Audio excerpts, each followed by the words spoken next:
All right, let's talk about something that's on everybody's mind right now. We're going to tackle a substance so incredibly potent, it's completely changing the game for public health and creating some really serious challenges for workplace safety.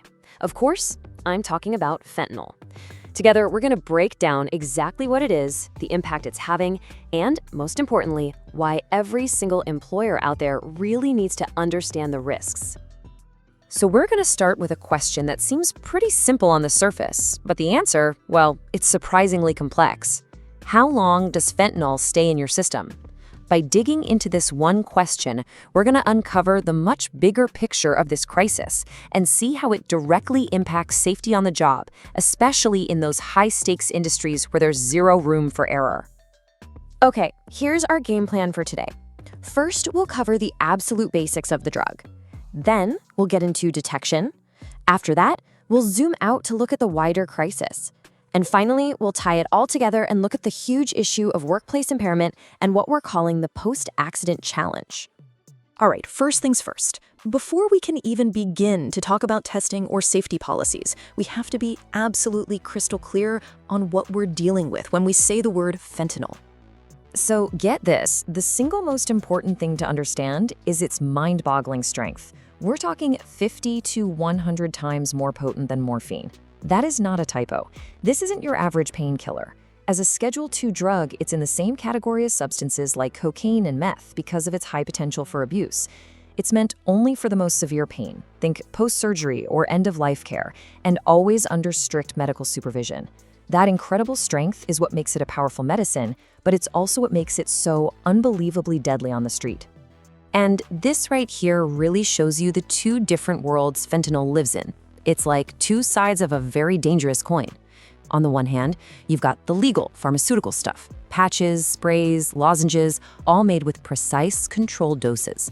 But on the other hand, you have the illicitly made stuff, and that's where things get terrifyingly unpredictable. It could be a powder or pressed into fake pills that look exactly like an oxy a doctor would prescribe. And worst of all, it's often mixed into other drugs like heroin or cocaine, and the user has absolutely no idea it's even in there. That's a huge driver of this crisis. People thinking they're taking one thing, but it's been secretly poisoned with a fatal dose of fentanyl. So how does it work? Well, fentanyl basically hijacks the parts of your brain that control pain and pleasure, creating this intense rush of euphoria and relief. But that rush comes with a heavy price: confusion, severe drowsiness, and a really slippery slope to addiction. Your brain adapts with scary speed, building up a tolerance, which means you need more and more of the drug just to get the same effect. This isn't a gentle slide into dependence. It's more like falling off a cliff.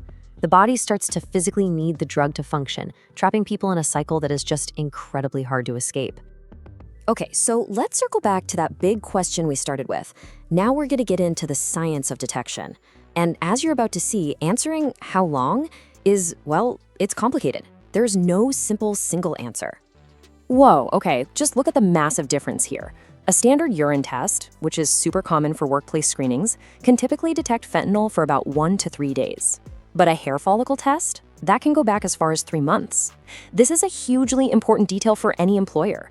You might use a urine test after an incident, but a hair test for pre-employment screening tells you a much, much longer story about a person's history.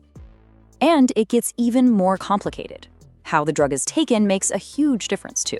If it's injected, the body processes it very quickly, in just a couple of hours. But a slow-release medical patch, which is designed to deliver medicine over days, can keep it detectable in the system for way, way longer. All this variability just adds another layer of complexity to that simple question, right? But wait, there's more. The truth is, every single body is different. Your age, your metabolism, your genetics, even the health of your liver. It all affects how fast your body gets rid of the drug.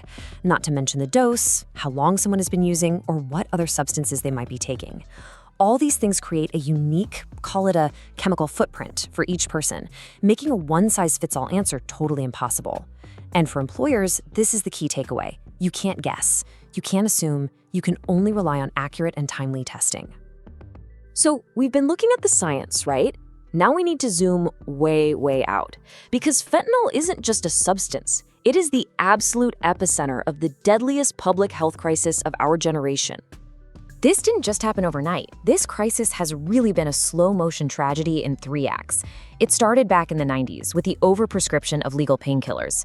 Then, when rules got tighter, many people tragically turned to heroin, which kicked off Wave 2 around 2010. But Wave 3, starting around 2013, that's when fentanyl entered the scene. This explosion of powerful synthetic opioids, led by fentanyl, has sent overdose rates to levels we have never, ever seen before. Okay, let's just stop for a second and really look at this number, 93,000. That's not just a statistic.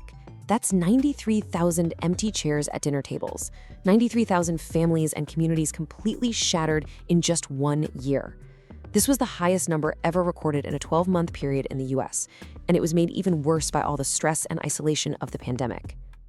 I mean, just look at that jump on the chart, an almost 30% increase in a single year. It's just catastrophic. And that acceleration is almost entirely because of synthetic opioids like fentanyl. They're cheap to make, easy to smuggle, and so much more potent than heroin, which has turned a public health problem into an absolute national emergency. You know, it's so easy to get lost in these giant numbers, but we all know this is personal. This crisis has a face in every town, every city. It affects our friends, our neighbors, our colleagues. So we really want to open up the conversation to you. How has this issue touched your community? Please take a moment and share your perspective in the comments. It's a conversation that we all need to be a part of. All right, so how does this massive national crisis actually show up at work?